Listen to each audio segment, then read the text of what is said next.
Engine oil additives can be sketchy and dangerous territory. Grabbing some cheap bottle with big claims could actually undo years of engineering, clog a filter, trip a check engine light, and shave years of life off your engine, all while promising so-called protection. Here is a straight-shooting breakdown of 10 branded engine oil additives that look tempting on a store shelf but can backfire big time. The goal is simple. Keep oil doing what it was designed to do: flow, carry heat, suspend contaminants, and deliver the precise detergent, anti-wear, and anti-foam balance your manufacturer specified. When an aftermarket potion thickens that balance, dilutes it, or introduces solids, friction modifiers, or solvents that were never validated for your engine's metallurgy, tolerances, or emissions hardware, problems follow. Worn bearings do not heal, catalytic converters do not appreciate extra phosphorus, and variable valve timing systems do not like delayed flow. Lawsuits and lab sheets tell a consistent story. The claims on many bottles are far bolder than the data behind them.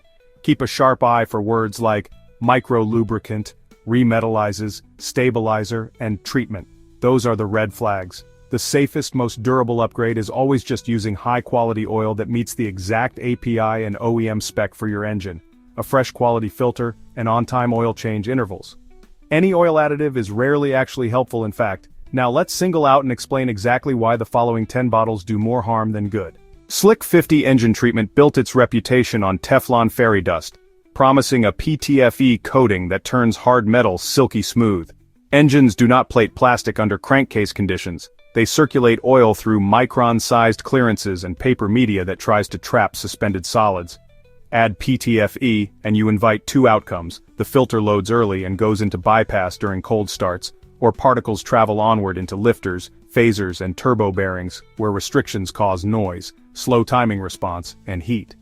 Modern oils already carry anti-wear chemistry that reacts under pressure to form protective films without trashing flow, and those licensed formulas pass tests for wear, deposits, volatility, and catalyst compatibility.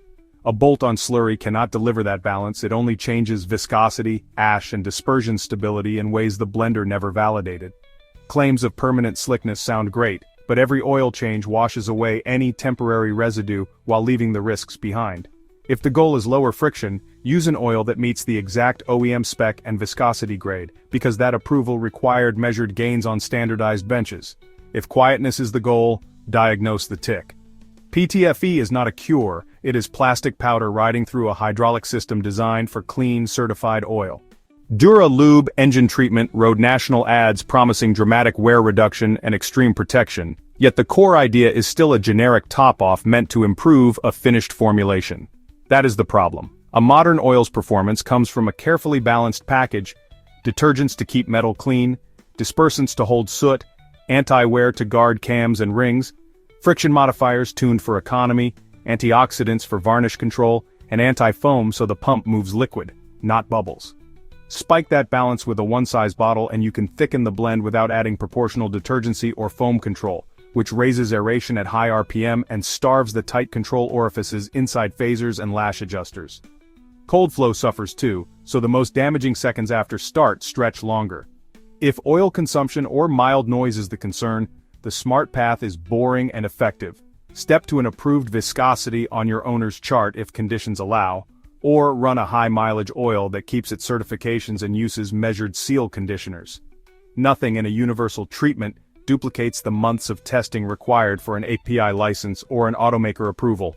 Engines reward discipline, correct spec, correct viscosity, correct interval, not aftermarket chemistry that guesses at what your sump needs. MotorUp sold drama with benchtop stunts and sweeping promises of friction defeat, then left drivers with the same old reality inside the crankcase. Engines are not open gearboxes or slow industrial reducers. They are fast, hot hydraulic systems with galleries and jets sized in microns and with filters that must capture debris while maintaining flow. Any additive that is essentially a thick bolus or an unlicensed friction modifier package risks upsetting that delicate balance. Thicker is not automatically safer. Without the right high-temperature, high-shear behavior, a thicker brew can raise pressure while starving the top end during cold starts, delay oil arrival to cam journals, and quiet a tick for a week while deposits and varnish accumulate from an overloaded detergent system. If the promise is proven by tests, ask which tests, then look for the API donut or the explicit OEM approval code, because real improvements carry those markings, not vague references to private demonstrations. Engines respond best to certified oils with measurable molybdenum or boron content chosen by the blender, proper NOAC volatility to reduce consumption, and strong base oil quality for oxidation control. A bottle that claims to transform any oil into a super lube skips all that engineering and hands you risk disguised as reassurance. Prolong super lubricants pushed metal treatment language that sounds permanent, as if a dash of chemistry could restructure surfaces and end wear. Inside an engine, protection comes from hydrodynamic film at speed and boundary films at contact, both maintained by viscosity, pressure, and the additive package the blender selected. Pouring in an aftermarket treatment introduces unknown solvency, unknown friction modifiers, and unknown interactions with ZDDP, molybdenum, boron dispersants, and detergents already present. That can weaken foam control, upset deposit management, and alter friction where the system expects a narrow window, for example in timing chain tensioners, wet belt drives, or limited slip clutch packs that share oil. The more complex the engine, the smaller the tolerance for improvisation.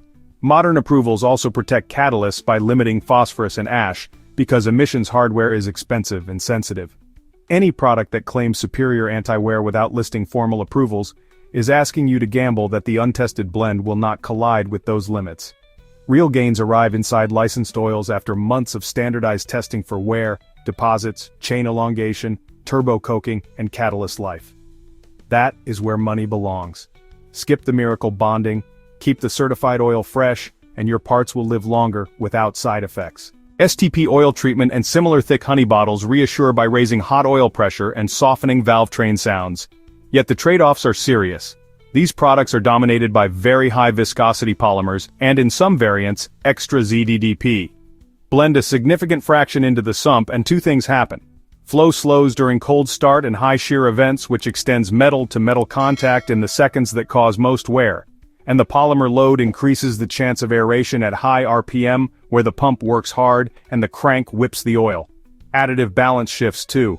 Licensed gasoline oils cap phosphorus to protect catalytic converters, and a top-off with unknown zinc and phosphorus can push the oil outside the safe window for converter life and oxygen sensor health. If you want consumption control or quieter operation in a tired engine, the correct move is an approved high-mileage oil within the viscosity range listed for your climate, because those products include seal conditioners and detergent balances designed for the job while keeping their certifications. If you want protection for heavy duty, shorten intervals, and use a stronger licensed oil, not a polymer slug that trades short-term quiet for long-term deposits and slower cold delivery. Zmax, micro-lubricant markets penetration and mileage claims that sound modern, then quietly hinges on very light petroleum distillates that behave like solvent carriers.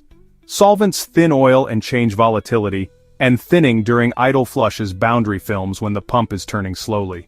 Any residue that soaks metal is not a substitute for the chemical anti-wear layers created under pressure by ZDDP and modern friction modifiers, and nothing permanent survives the drain plug. Engines with direct injection, low tension rings, and small turbo bearings need fast, predictable viscosity, and robust antioxidants to control deposits and coking, not extra solvent. If efficiency is the goal, the safest proven path is a modern, low-viscosity oil that carries the exact OEM approval code for the engine, because those approvals require fuel economy gains in standardized tests without hurting wear or catalysts. If cleanliness is the goal, use timely changes with a detergent-rich licensed oil and a quality filter, then drive long enough to reach full temperature so water and fuel boil off. A light carrier fluid with a marketing story cannot outperform that routine, and it can undercut it by reducing film strength right when the engine depends on it. Most cold start and low-speed operation. Lucas Oil Stabilizer is popular because it looks like protection, a clear sticky rope that clings to parts and raises pressure.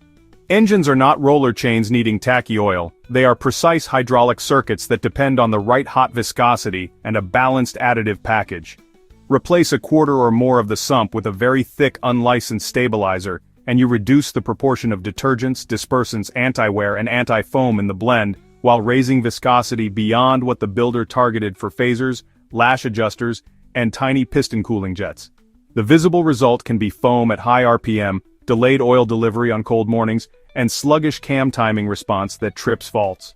The invisible result is more heat and deposits. If the engine is worn and consumes oil, step to an approved grade within the manual's ambient chart, or pick a high-mileage formulation that keeps its API and OEM approvals. If the aim is to quiet a tick, verify filter quality and anti-drainback performance, confirm PCV function, and use an oil with strong high-temperature, high-shear characteristics. Substituting a big share of licensed oil with a thick stabilizer is guesswork that trades a short-term sound change for long-term risk. Marvel Mystery Oil wears a nostalgic label and a promise to clean, lubricate, and free sticky parts.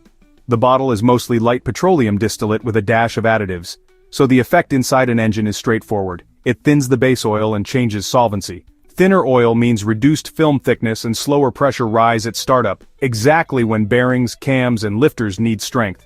Increased solvency can loosen varnish quickly, and what breaks free does not vanish, it heads for the pickup screen and filter. If the screen loads, the pump cavitates, pressure drops, and unfiltered oil bypasses the media. In older, simple engines with sludge, gentle cleaning via short oil intervals with licensed oil can help without the shock of a solvent bath. In modern engines with variable valve timing and tiny control orifices, changing friction modifiers or thinning the oil can upset phaser control and raise timing faults. If cleanliness is the concern, select a detergent-rich oil that still lists the required approvals, change it early, and repeat. That routine steadily removes deposits while protecting film strength. Nostalgia does not neutralize physics. A light solvent does not outperform a well-balanced certified oil running on schedule. Restore Engine Restorer and Lubricant is tempting because it speaks directly to fear, lost compression, and tired rings. The pitch says microparticles of copper, lead, and silver circulate, find wear tracks, and remetallize the surface.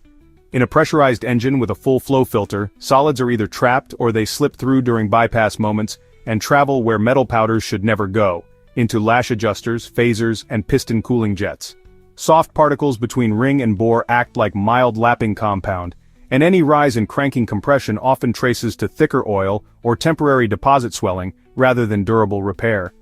Compression falls for mechanical reasons: ringland wear, stuck rings from varnish, tapered bores or leaking valves, and the cures are mechanical or process-based. Verify PCV function, run licensed oil with strong detergency, perform sustained, fully hot highway driving to free lightly stuck rings, and test properly with compression and leak down to direct money toward the actual fault. Loading metal into the sump does not rebuild anything inside a moving cylinder. It gambles with filters and orifices while masking symptoms just long enough to delay correct diagnosis. Engines need clean oil and honesty, not glitter. Xado Revitalizant, Atomic Metal Conditioner, and similar nano-ceramic claims arrive dressed in futuristic language about cermet layers and surface reconstruction. A running engine is not a plating bath, and it is not a static tribology rig. What matters is microns of clearance, clean oil, predictable viscosity, and additive chemistry that forms and refreshes protective films under load while staying compatible with catalysts and filters. Introduce unknown particles or reactive compounds and you accept unknown interactions with ZDDP, molybdenum, boron dispersants, detergents, and anti-foam agents the blender already balanced through months of testing. You also accept unknown particle size relative to filter capture and bypass events. Even if some transient smoothing occurred, every oil change strips whatever residue remains, while catalysts downstream see whatever ash or metals the additive contributes. If the objective is smoother feel or lower friction, many licensed oils already use advanced friction modifiers and naturally high molybdenum levels that deliver measured gains without collateral damage. If the objective is restoration, parts need machining or replacement, not chemistry. The smart play is to keep a reputable, approved oil and filter on schedule and resist the urge to pour ceramics into a precision hydraulic system designed for clean, balanced, certified lubricant. Thanks for watching, folks, and make sure to hit that subscribe button if you like what you saw here.